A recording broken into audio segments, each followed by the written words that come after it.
So, thank you for joining us for part 3 of this. It has been a totally fun ride making these videos for you guys and just kind of talking about the ways that they could adapt this storyline to the MCU, to the Loki series, and adapt also these characters to this series.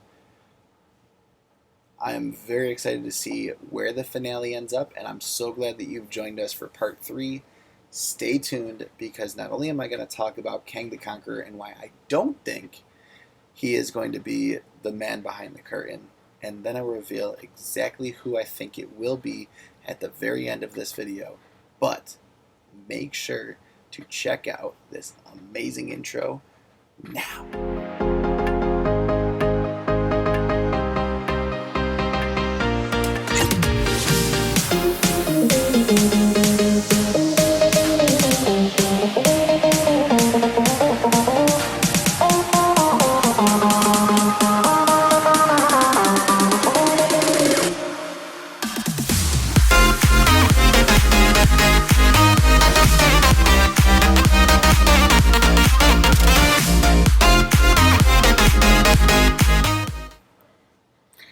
Alright, so Kang the Conqueror, absolutely phenomenal character.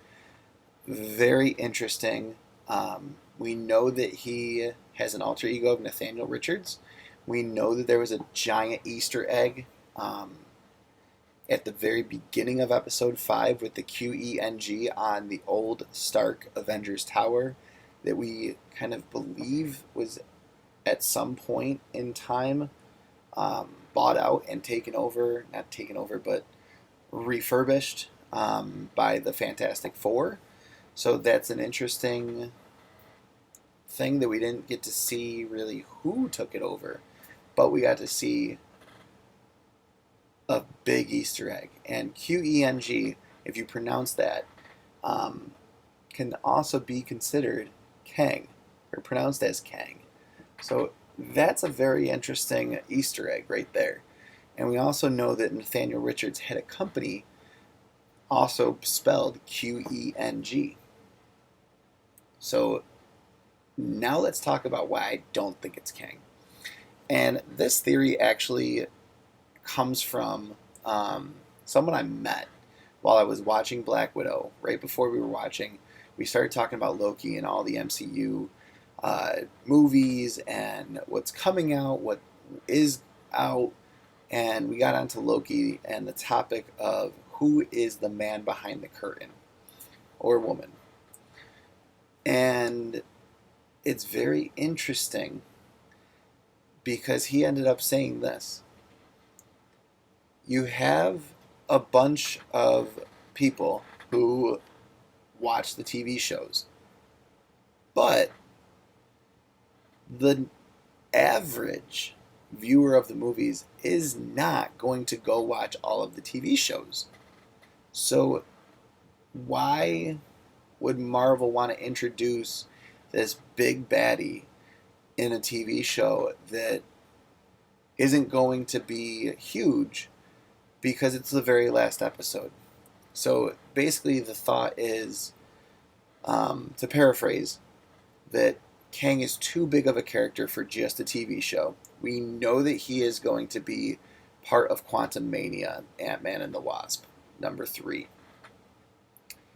And to have him as part of the Loki series and only have him in the very last episode kind of would be like having WandaVision with Agatha Harkness only coming out of the dark, and you never meet her, you never meet Aggie at any point in time before the last episode.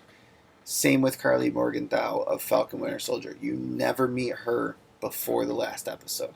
It doesn't work. We've gotten small Easter eggs that it could be Kang, but basically the theory is, or the reason is, that he's too big of a character to introduce to a small portion of people. Counterpoint to that actually came up from a coworker when I was talking to him today. So I'm glad I didn't film this on Sunday like I did the other one. That that might actually be the best thing for Marvel to do. Maybe not have him in a major role, maybe have something interesting going on with him during episode 6, or you get introduced to him in some way, shape, or form, and Loki kind of has to work with him and battle with him. And however that might look, but that would actually draw people from the movies to the shows that might have never gotten involved, because you would see the first iteration of this big bad character in a TV show. But before I get any further, let's talk about Kang the Conqueror real quick. So Kang is a very interesting character. There is actually a team of the Council of Kangs in the comics. We know that his alter ego is Nathaniel Richards. We know that he was introduced as Rama Tut. But what are his powers? What can he do? So if you don't know him, one of the biggest things that he obviously does is time travel. He's a time traveler. That's how he gets done what he wants to get done. That's just what he does. Now again, Kang is a really awesome character. A really great big bad villain. But would you want to introduce your big bad villain in a TV show? Or would you want to save it for the movie that he's going to be in? Would that be a better reveal? Another power of his is genius level intellect. He's a very skilled tactician, very smart man, on par with Reed Richards, Iron Man. Marvel has built an amazing character with Kang, and I hope that it translates really well onto the big screen. Another one that we could see, if I believe he's going to be in Loki, is being a skilled hand-to-hand combatant. Loki is very skilled in this, and we've noticed that Sylvie is as well. They're both very skilled combatants. They're both very skilled with a knife. So that could be a really great battle scene that we could see. He also has access to very advanced technology, because he can literally go anywhere in time and use whatever technology he wants in whatever time frame he wants.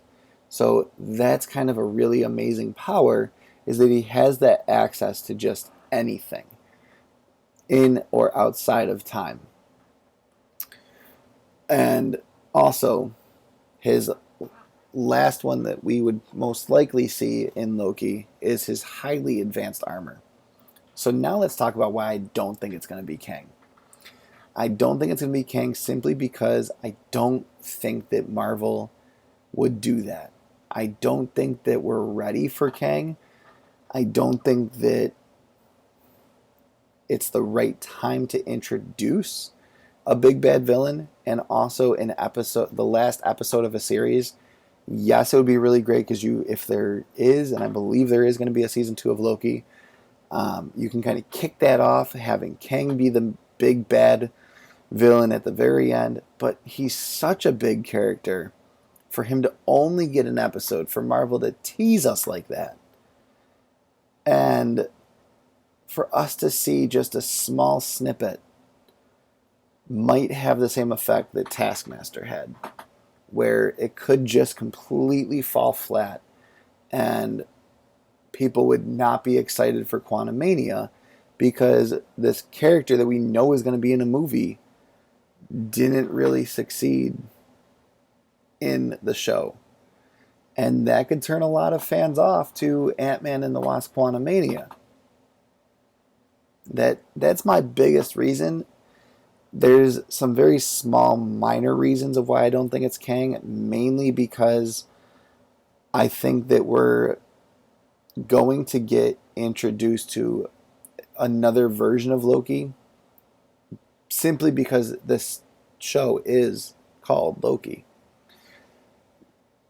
So let me break it down for you. Here's my theory. Sylvie and Loki are going to walk through that portal to the end of time. They're going to walk to the gates of the castle or mansion or citadel, whatever you want to call it. And waiting for them, who they need to get past, is going to be King Loki. It makes sense that he would be the best of the best Lokis. He's been around much longer than any other Loki that we have ever seen besides classic Loki, who we know is very powerful, but never actually made it to the end of time like King Loki did. We know that King Loki is a time traveler. We know that he is very powerful. He's a powerful, powerful, powerful sorcerer. And he's had hundreds and thousands of years to perfect his craft. So, since he's had so much time to perfect his craft, he is kind of this amazing version of Loki, and he has a very similar personality to the Loki we know of, I am burdened with glorious purpose. I am better than everyone. I deserve to be king. He's a self-proclaimed king. He's a ruler of no one. He's a ruler at the end of time. It makes perfect sense for it to be King Loki. And in this episode, we'll see Loki, Sylvie, and King Loki battle it out. And we'll also see Mobius taking down the TVA from the inside. And we might get revealed of where the TVA truly is in the MCU. I don't know that that's going to be the case, but that's not the main focus of this. The main focus is once Sylvie and Loki find a way to defeat King Loki, most likely using alioth. They wouldn't have enchanted him and shown that they can do that big of an enchantment together if it wasn't going to be played out in episode 6, in my opinion. So Sylvie, Loki, and alioth take on King Loki, and at the very, very end, we get a post-credits scene of Kang, who basically has a Thanos moment of him grabbing the gauntlet out of his vault and saying, fine, I'll do it myself. That same version, only in Kang form.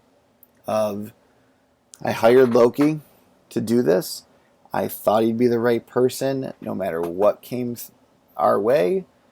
And he could create the sacred timeline in the best way possible.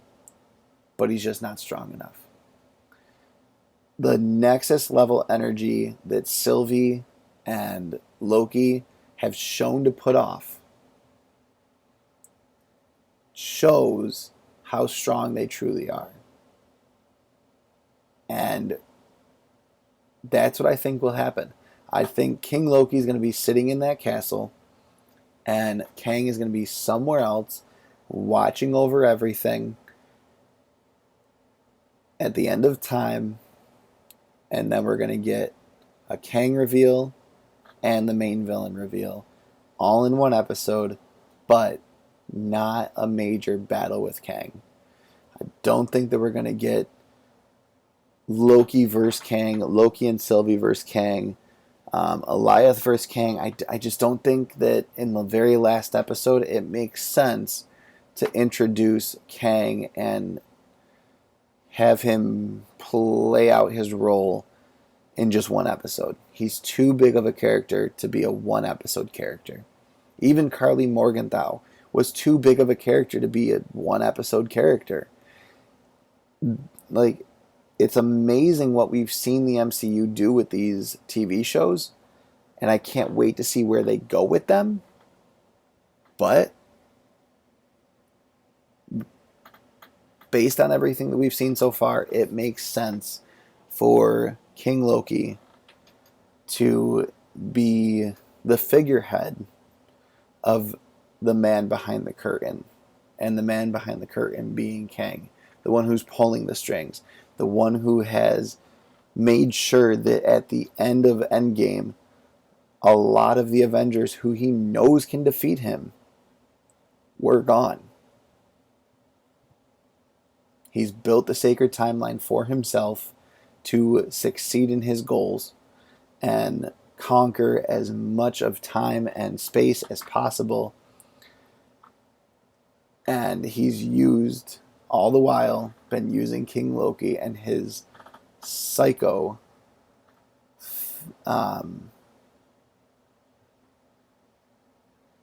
classic narcissistic personality to play everything to perfection. With all of that being said, and again, let me know your thoughts in the comments on what you think of my theory. It could be totally out there. It could be completely off. I don't care. That's just my thoughts. That's where I would take it. That's the writer in me kind of says, this is the direction that I think Kevin Feige is going to go in. But yeah, it's one of those things where it's like it could be anything, but it seems like they're going in this direction. They're pushing it to be Loki-centered, as they have been since the beginning of this. So it makes sense for Loki to be the end boss fight scene and just that narcissistic battle of wit and power and strength.